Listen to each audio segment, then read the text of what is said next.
Right now, as you watch this video, your computer might be sending information to a server you will never see. Maybe not. Not someday. Right now.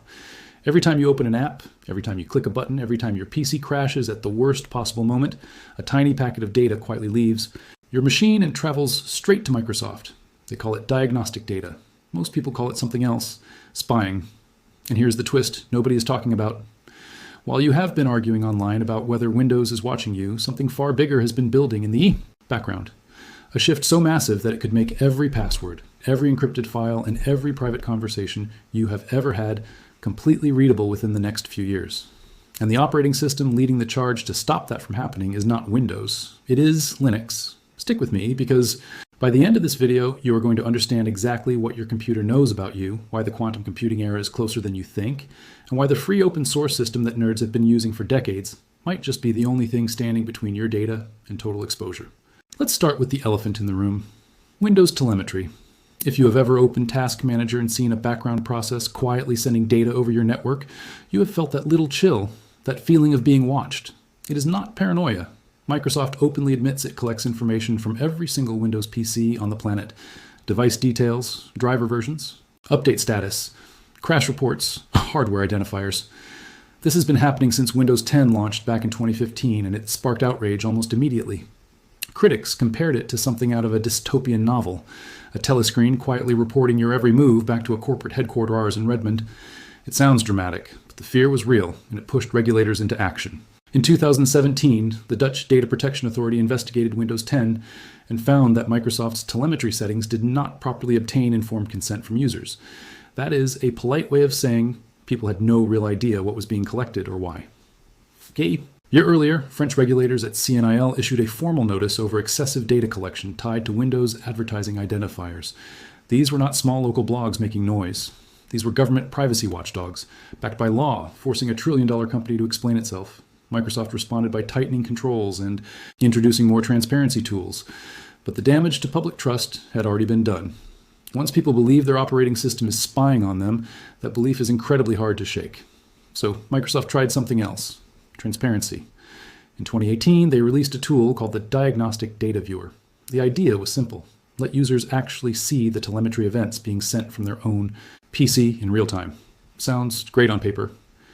In reality, the output is a dense wall of technical logs that would make even experienced IT professionals squint.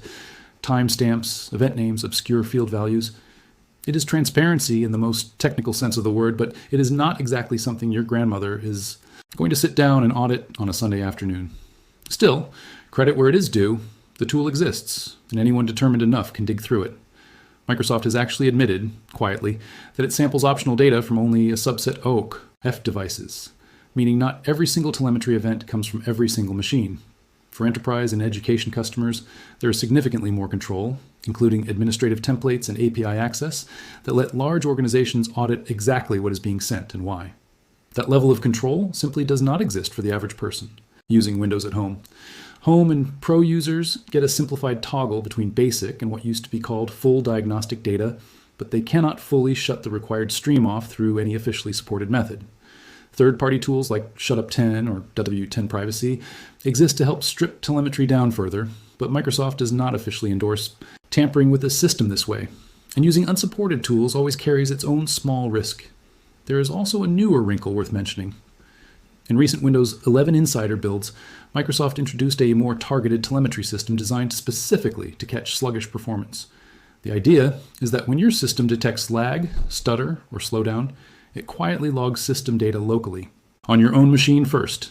Nothing gets sent anywhere until you personally choose to submit that log through the feedback hub.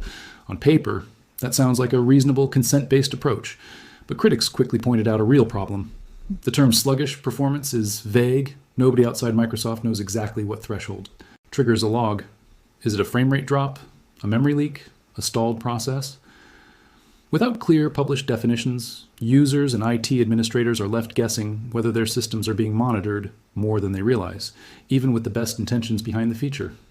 Now here is where the story gets genuinely interesting and where a lot of the panic starts to lose its footing. Tech journalist Ed Bott spent over a decade investigating Windows telemetry claims.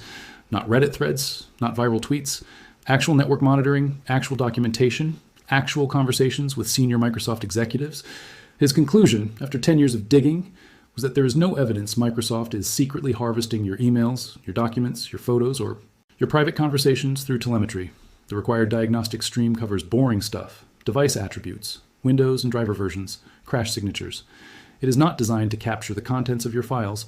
Microsoft has stated plainly that it does not use crash content, browsing history, speech, typing, or inking input for advertising purposes.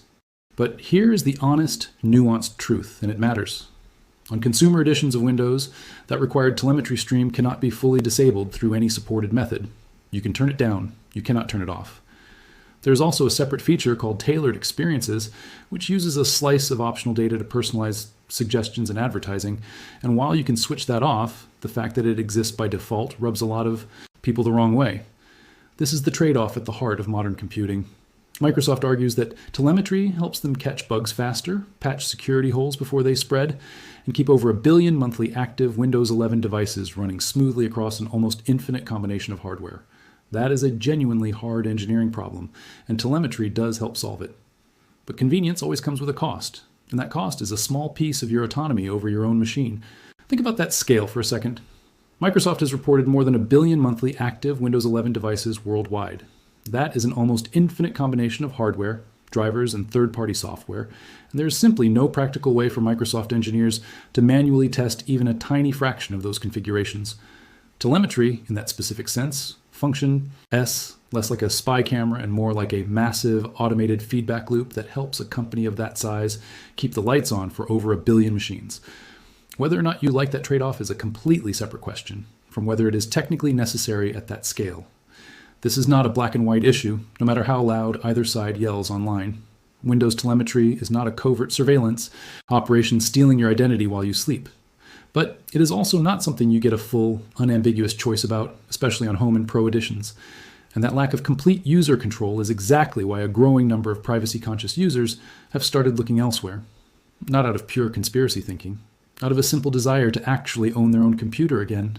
And that brings us to the part of this story most people are completely missing. Because while everyone online argues about telemetry settings buried 3 menus deep in Windows, a genuinely world-changing problem has been quietly approaching: quantum computing. Right now, the encryption protecting your bank account, your medical records, your private messages, and literally the entire global financial system relies on math problems that are almost impossible for regular computers to solve, factoring enormous numbers, calculating elliptic curves. These problems would take a classical supercomputer thousands of years to crack. That has been the backbone of digital security for decades. Quantum computers change that equation completely. Using something called Shor's algorithm, a sufficiently powerful quantum computer could theoretically crack RSA and elliptic curve encryption, not in thousands of years, but in hours or days. Read that again. Hours or days. We are not talking about science fiction anymore. Governments, universities, and massive tech companies are racing to build these machines right now. And D, while a fully capable, cryptographically relevant quantum computer does not exist just yet, most serious researchers agree it is a matter of when, not if. Here's the part that should genuinely worry you. Attackers do not need a working quantum computer today to hurt you tomorrow. There is a strategy security. Researchers call harvest now, decrypt later. It works exactly like it sounds. Bad actors intercept and quietly store your encrypted data today, even though they cannot break it yet. They just sit on it. They wait. The moment quantum computers become powerful enough, they go back and decrypt everything they have been hoarding for years. Your old emails, your financial records, your private conversations. Anything encrypted with today's standard methods could become readable retroactively. This is not a future problem. It is happening right now, silently, in the background, while most of the internet keeps operating exactly like it always has. Because of this exact threat, the entire tech industry has been scrambling towards something called post-quantum cryptography, or PQC for short. These are new encryption algorithms specifically designed to resist attacks from quantum computers, not just classical ones. In August 2024, the National Institute of Standards and Technology, known as NIST, finalized the first official post-quantum cryptography standards. Algorithm S, with names like Kristall's Kyber and Kristall's Dilithium, now standardized as ML-Chem and ML-DSA, are being built into the foundation of the next generation internet. And this is where Linux enters the story in a massive, undeniable way. In 2024, the Linux Foundation launched something called the Post-Quantum Cryptography Alliance. This is a coalition of industry leaders, researchers, and developers working together in the open to build high-assurance implementations of these new quantum-resistant algorithms, not locked behind a corporate wall, not hidden in proprietary code that only a handful of engineers can inspect. Built in the open, reviewed by anyone with the skill to check the math, improved constantly by a global community instead of a single company's roadmap. One of the flagship projects to come out of this effort is called Open Quantum Safe, or OQS. At its core is a library called Libox, an open-source C library packed with quantum-resistant cryptographic algorithms. This library has become a genuine platform for integrating and testing post-quantum algorithms across operating systems, including Linux, Mac OS, and yes, even Windows. But notice something important. Here, the foundation of this movement, the actual engine room where this technology is being built and stress-tested, lives in the open-source Linux ecosystem first. This is not just theory sitting in a research lab somewhere. It is already shipping in real products people use every single day.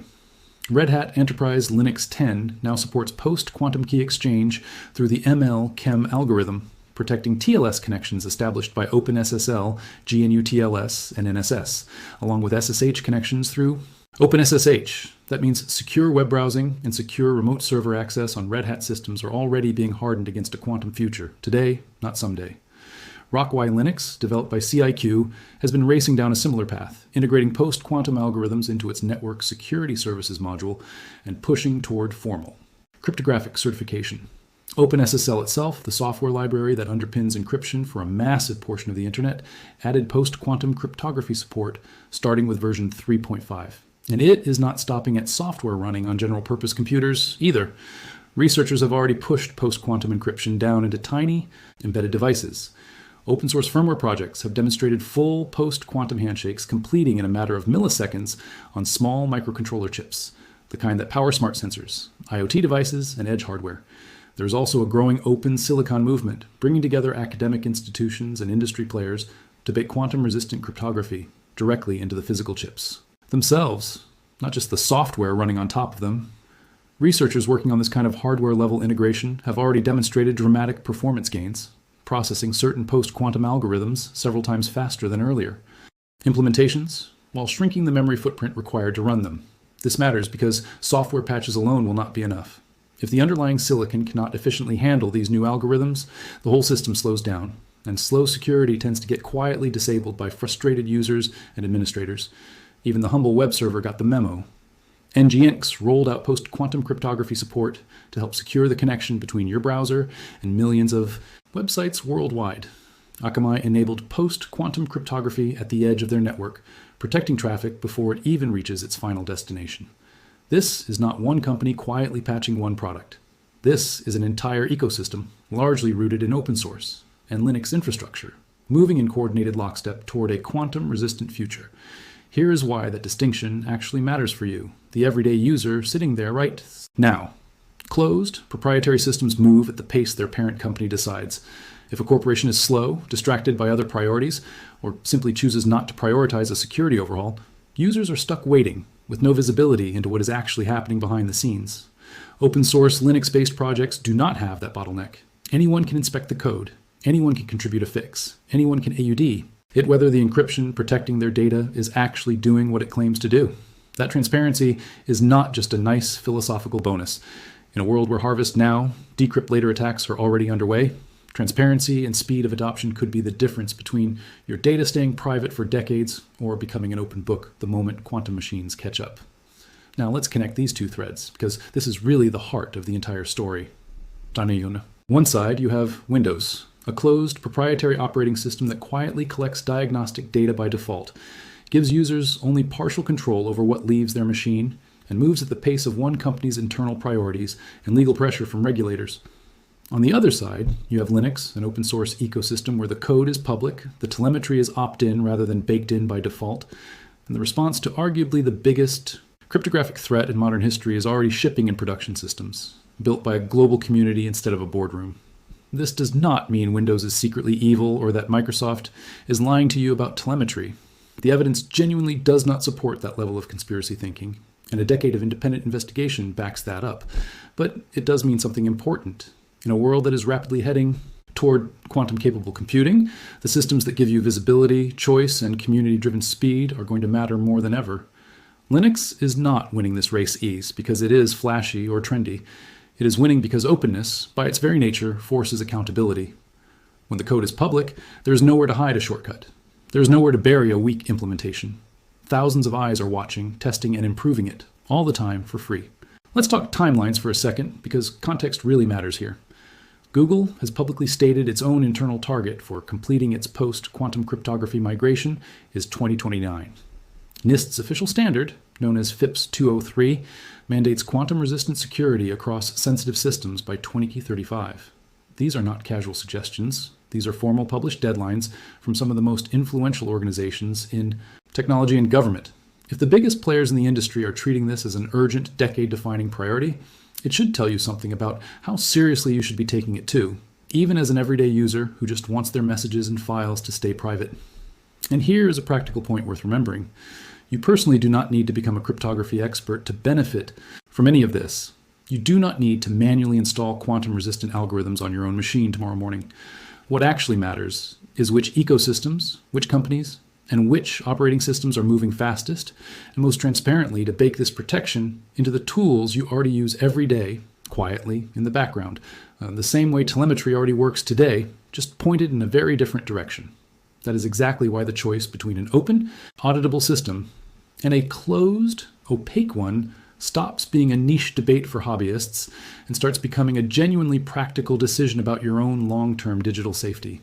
So what does this actually mean for you, sitting there right now, watching this on whatever device you are using? It means the conversation about privacy needs to grow up a little. It is not just about whether Windows is quietly logging your crash reports. That is the small, visible battle. The real battle, the one most people are not even paying attention to yet, is about whether the encryption protecting your entire digital life will survive the next decade of computing power. And right now, the most serious, most transparent, most rapidly evolving answer to that question is coming from the open source Linux world, not from closed corporate ecosystems moving at their own pace behind closed doors. If this video opened your eyes to something you had never thought about before, that is exactly why channels like this one exist. Hit that like button right now. It genuinely helps this video reach more people who need to hear this. And if you want to stay ahead of the curve on privacy, security, and the technology shaping your digital future before it becomes mainstream news, make sure you subscribe, because this quantum shift is only just getting started, and you do not want to be caught behind when it fully arrives. The uncomfortable truth is this: big tech companies are not necessarily your enemy, but they are not your guardian angel either. They are optimizing for their own priorities, their own legal exposure, their own product roadmaps. Meanwhile, a quiet revolution is happening in open source communities around the world, built by people who simply believe your data should be protected by code. You can actually inspect, not code. You are forced to trust blindly. That revolution is not waiting for permission. It is not waiting for a corporate press release. It is already here, running on servers, powering secure connections, and quietly future-proofing the internet one open source commit at a time. So the next time someone tells you Microsoft is watching everything, understand the nuance. Yes, telemetry exists. Yes, it collects more than most users realize. But no, the evidence does not support the idea of secret spying on your personal files. The bigger story, the one that should actually keep you up at night, is the quantum threat quietly approaching every encrypted piece of data you have ever created. And the good news, if there is one, is that the open, transparent, community-driven world of Linux is already building the shield you are going to need. Like this video, if it made you think differently about privacy and security. Subscribe if you want more breakdowns like this one, and I will see you in the next video, where we go even deeper into the technology, quietly rewriting the rules of the digital world.